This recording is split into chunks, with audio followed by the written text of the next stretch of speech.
Les amis, bienvenue. J'espère que vous allez tous très bien, que tout le monde va très bien, passe une très bonne journée et très content de vous retrouver pour cette nouvelle vidéo où on va parler de Marcelino à l'Olympique de Marseille parce que c'est officiel depuis ce matin. Accord trouvé entre Marcelino et l'OM pour le poste d'entraîneur, c'est l'équipe qui l'annonce. Marcelino devrait être le prochain entraîneur de Marseille. Le technicien espagnol est tombé d'accord avec les dirigeants olympiens dans la nuit de mardi à mercredi. C'est également confirmé par Fabrizio Romano. Accord trouvé cette nuit, ce sera bientôt officiel.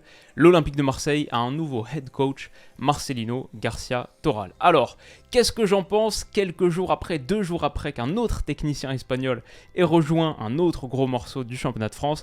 Qu'est-ce que je pense de la nomination de Marcelino à l'Olympique de Marseille? Première chose qu'on peut dire sur Marcelino, peut-être son âge. 57 ans, c'est ni particulièrement jeune, ni particulièrement vieux, à peu près dans la moyenne, je dirais. C'est un gars qui a eu une carrière de joueur, mais qui l'a arrêté assez tôt, à 28 ans. On le voit ici, le Marcelino du Sporting de Gijón, blessure grave, fin de carrière de joueur à 28 ans, ce qui fait que, malgré ses 57 ans, pas hyper vieux, finalement le gars il entraîne depuis la fin du 20e siècle, 97-98, où c'est des Lealtad. Bon, pour un club de première division en tant qu'entraîneur principal, c'est le Sporting Gijón en 2003 qui lance peut-être définitivement sa carrière. Et si on doit parler de ses expériences récentes les plus significatives, ouais, c'est clairement Villarreal, Valence et l'Athletic Bilbao.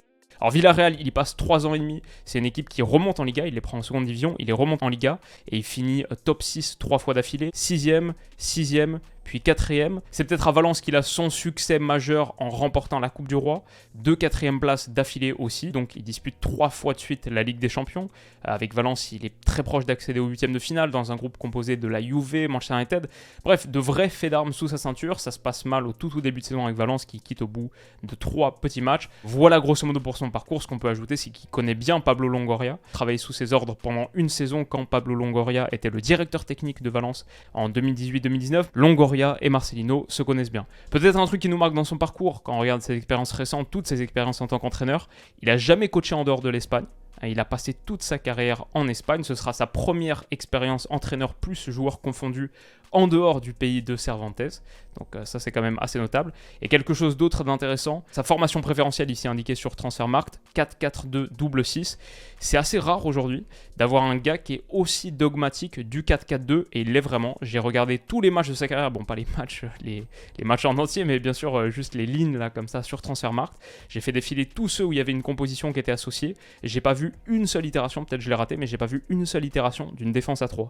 Toujours défense à 4, et je dirais 90% du temps, c'est ce 4-4-2, 4-4-2 classique, double 6, avec des joueurs de côté, bon, peut-être qui rentrent un peu à l'intérieur, de l'animation un peu différente, je sais pas, ça faudrait regarder vraiment dans le détail, mais en tout cas sur le papier, sur les positions, c'est ce 4-4-2 qui est de très loin le système Marcelino, et il en dévie rarement, sinon jamais. Les points positifs du coup, si on rentre un petit peu plus dans l'analyse, bon, je vais dire que le fait d'avoir trouvé un entraîneur relativement tôt, c'est une bonne chose, fallait pas que ça dure trop, parce que pour cet Olympique de Marseille, il y a des échéances extrêmement importantes qui arrivent super vite. Quel adversaire pour l'OM au 3e tour préliminaire de Ligue des Champions? Ce 3e tour préliminaire, c'est 8 et 9 août pour le match aller, 8 ou 9 août pour le match aller, 15 août le match retour, puis après il y a le play-off potentiel s'il remporte ce 3e tour. Bref, c'est toujours la même chose avec ces tours préliminaires de Ligue des Champions. Peut-être les matchs les plus importants de ta saison, tu les joues tout de suite pour commencer à avancer sur le mercato et pour se renforcer, être équipé pour ces gros rendez-vous. C'est pas mal d'avoir trouvé un coach rapidement. Donc je veux dire, ça c'est un vrai point positif. Ça aurait pu durer plus longtemps. Là c'est fait, l'OM va pouvoir bosser.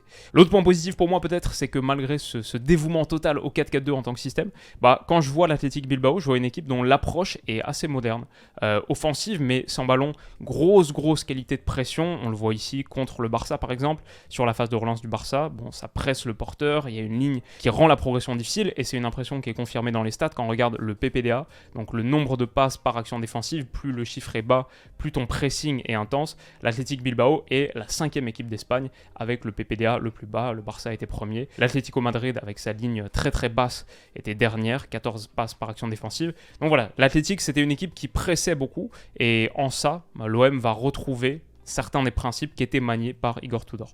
Je veux dire, l'autre point positif, peut-être plus largement, c'est que Marcelino, c'est un des meilleurs coachs espagnols. Quand on regarde sur les dernières années, il y a eu de vrais succès, comme Plan C, je pense, le fameux plan C derrière Gallardo, derrière Fonseca, tu peux faire pire que Marcelino. Ça reste un très bon coach qui est un vrai passionné de son métier. Ça paraît bizarre à dire, mais c'est pas le cas de tous les entraîneurs. Bon, bref, sans rentrer dans mon supporterisme, disons que lui, c'est un vrai passionné de jeu, hyper investi dans ses fonctions, décrit comme étant un acharné de la vidéo, vrai tacticien. Il y a quelques mois, Cédric Bakambu était de passage du côté de chez mon pote Zach dans son émission, bien sûr, Zach en roue libre, et il parlait de son rapport à Marcelino. Il disait les choses suivantes.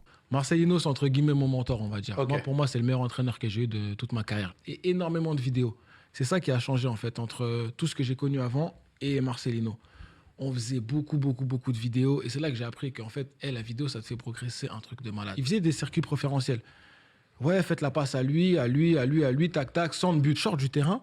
Et l'adjoint, il a sa tablette. Donc, il a son iPad sur le banc. Il me dit, viens, regarde le but qu'on a mis. Tac.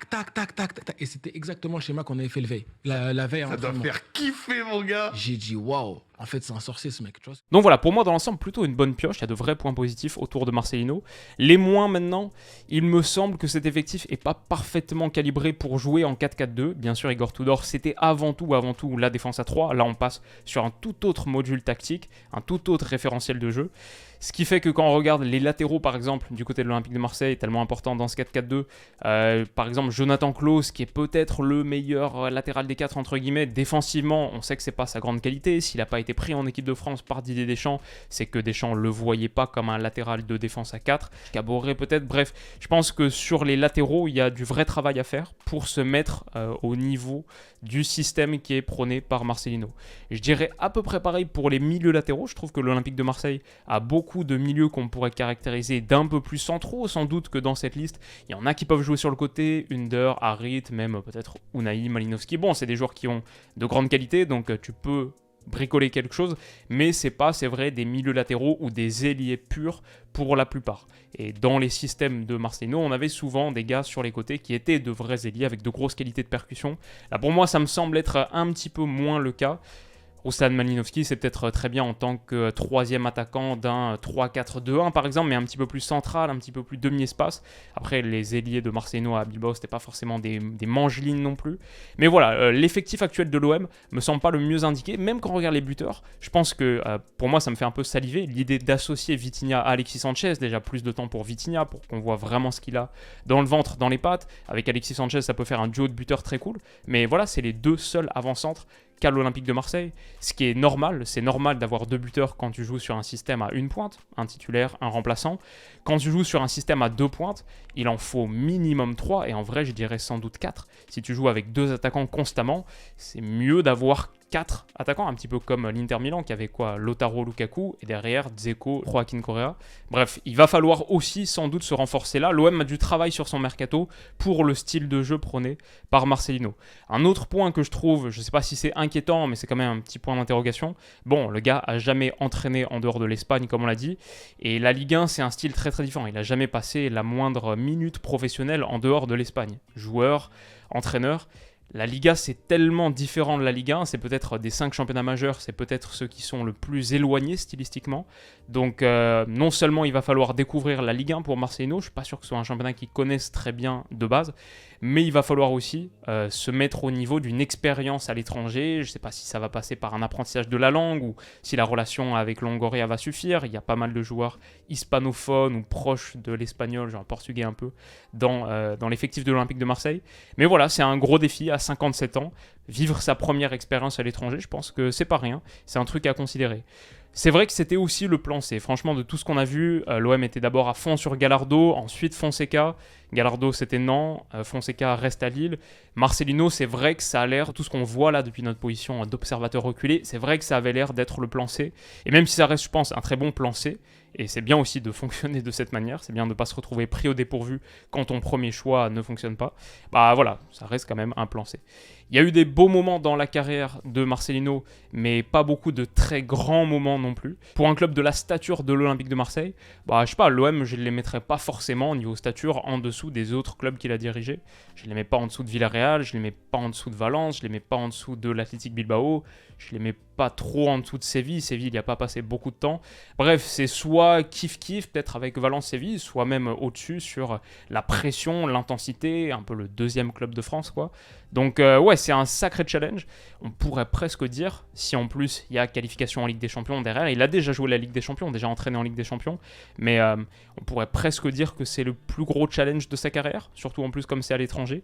Donc il va falloir tout de suite répondre présent. On avait vu à quel point autour d'Igor Tudor, le climat avait été difficile dès le début, puis ça s'est pas très bien fini non plus. Donc voilà, l'OM c'est un club spécial, avec les tours à élimination directe de Ligue des Champions, là, les tours de qualification à jouer très vite.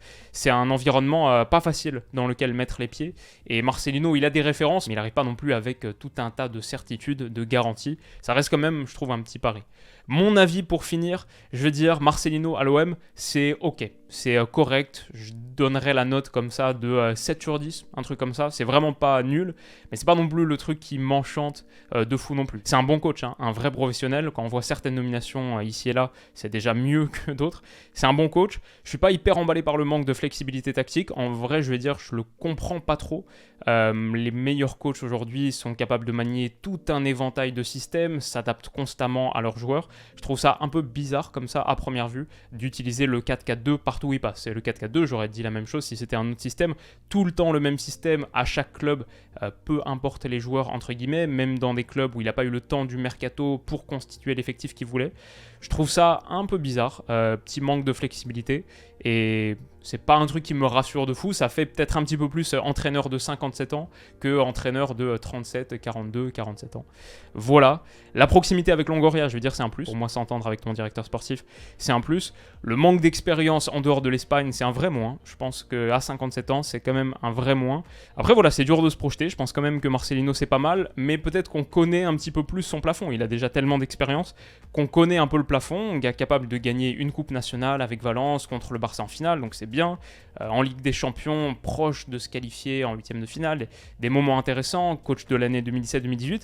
Mais j'ai la sensation qu'on connaît un petit peu son plafond, et le plafond, il n'est pas non plus terriblement emballant. Alors que par contre, à l'époque où ça parlait de Marcelo Gallardo, là, je trouvais ça un petit peu plus excitant, quoi. Le gars qui a passé 8 ans à River Plate, déjà qui a une grande carrière de joueur, une bonne carrière de joueur, qui a passé 8 ans à River Plate, qui a gagné 2 Libertadores, et il y a un vrai point d'interrogation sur son passage en Europe dont on parle depuis un moment. Qu'est-ce que ça donnera quand il sera en Europe? C'est plus le point d'interrogation, mais où tu te dis que potentiellement le plafond peut être très élevé, et peut-être si demain il va en Première Ligue, il se retrouve dans le top 5 des meilleurs entraîneurs de Première Ligue. Ça pour moi c'était quelque chose qui était possible avec Gallardo, qui en plus avait vécu un contexte hyper pression à River Plate, alors que voilà, avec Marcelino, je me dis c'est ok, mais sans plus. J'ai du mal à l'imaginer faire passer un ou deux caps vraiment majeurs à l'Olympique de Marseille. Même sur la durée, il n'est pas resté longtemps dans des clubs, alors que Gallardo c'est un peu le bâtisseur de River Plate, 8 ans, voilà. Je pense que Marcelino c'est 3 ans et demi peut-être maximum. Maintenant voilà, je veux réitérer, Marcelino c'est un bon coach, c'est un choix sérieux. C'est pas mal, comme je dis, pour moi c'est 7 sur 10. Moi je suis supporter de l'OL, j'aurais bien pris, largement pris un Marcelino, sans doute à la place de notre Laurent Blanc. Marcelino, ça me va bien. Juste, c'est pas le truc qui m'enthousiasme le plus, où je me dis waouh, là c'est vraiment sérieux. Là, l'OM a fait un très gros coup, et attention l'année prochaine, ça peut faire hyper mal. Avec Gallardo, j'aurais été un petit peu plus de ce côté-là. Là, avec Marcelino, je me dis pourquoi pas, ça va être intéressant à suivre. Déjà, juste pour voir le mercato qui est fait pour accommoder ce 4-4-2. Peut-être même qu'il va mettre un petit peu d'eau dans son vin en passant dans un championnat étranger. Peut-être qu'il va changer d'approche, changer de système. On verra, ce sera intéressant à suivre. Mais voilà, 7 sur 10, ma petite note. Et vous, qu'est-ce que vous en pensez? Amis marseillais, Marcelino à l'OM, est-ce que ça vous emballe? Dites-moi tout ça dans les commentaires, on se retrouve très vite pour la prochaine vidéo. Prenez soin de vous et à bientôt. Bisous.